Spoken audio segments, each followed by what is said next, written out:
Hello, hello, hello. My name is Erin, and this is Daily Elevation number 2. Yesterday we talked about the difference between the mind and the heart. And today I wanted to talk to you about 2 other frequencies that are often referred to speaking to the levels of consciousness that humans can come from. So in the Course in Miracles, it's kind of referred to as you can either be in love, in the vibration of love, or the vibration of fear. In Buddhism, it might be non-attachment versus attachment. Or we might just refer to it as light and dark. The difference between the 2 states and why they're important, especially right now, is that I've noticed myself kind of going into this attachment, this fear-based state. And I've practiced being up here a lot.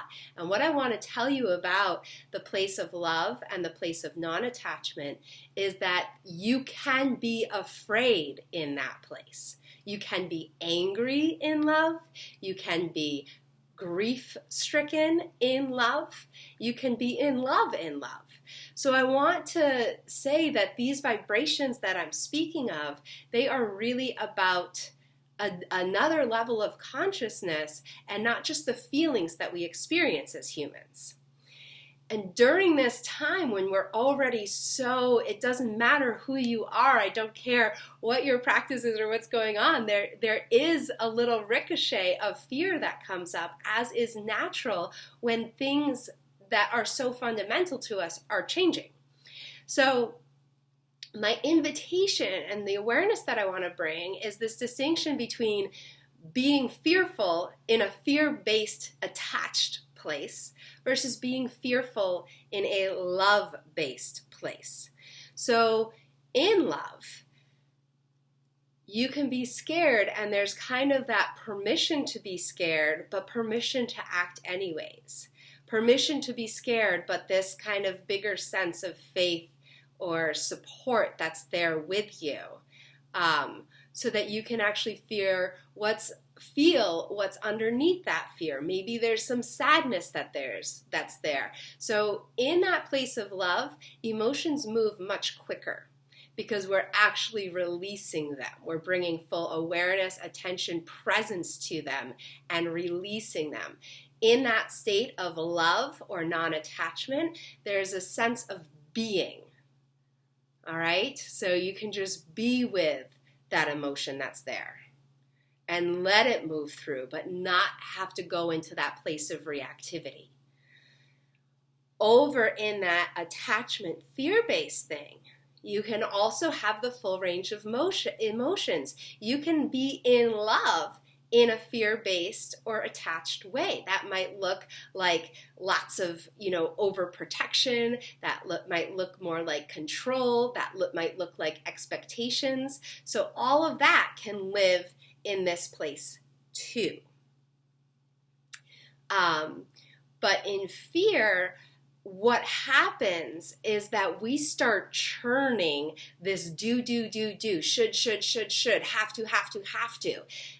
When we're in this attached place, we are all about manipulating and controlling things so that we can stay comfortable, so that our ego self does not have to change, does not have to be challenged.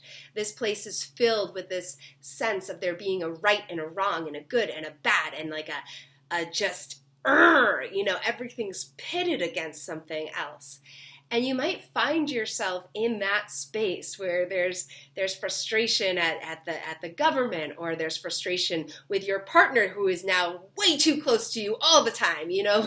This is the energy where we just want to control. There's not a lot of space in that attachment because the attachments are so tight. They're kind of tied and bound together. So I want you to just notice, when you're experiencing strong emotions, are you experiencing them in this level of attachment and fear, or in this level of love and non-attachment? And can you take just a few breaths and come centered in your heart to just move yourself from one to the other? You can be exactly as you are. What you do and where you're coming from is going to change the ultimate experience that you have. And ultimately, I'm sorry to say, none of us are in control of what's going on here. This is kind of one of those moments where we get to sit back in awe and say, wow, there are things bigger than me, outside of my control. So rather than fight that, can you shift into that space in love and even trust this virus, trust the earth, that this is all coming from a high place of intelligence, to hold it in love, to hold it in some state of high vibration where we can learn from it and we can have the fullness of our human experience by being witness to this. So I welcome you to all of your human beingness. And as often as you can, shift into that being rather than doing at this time. I thank you so much. I'll see you tomorrow.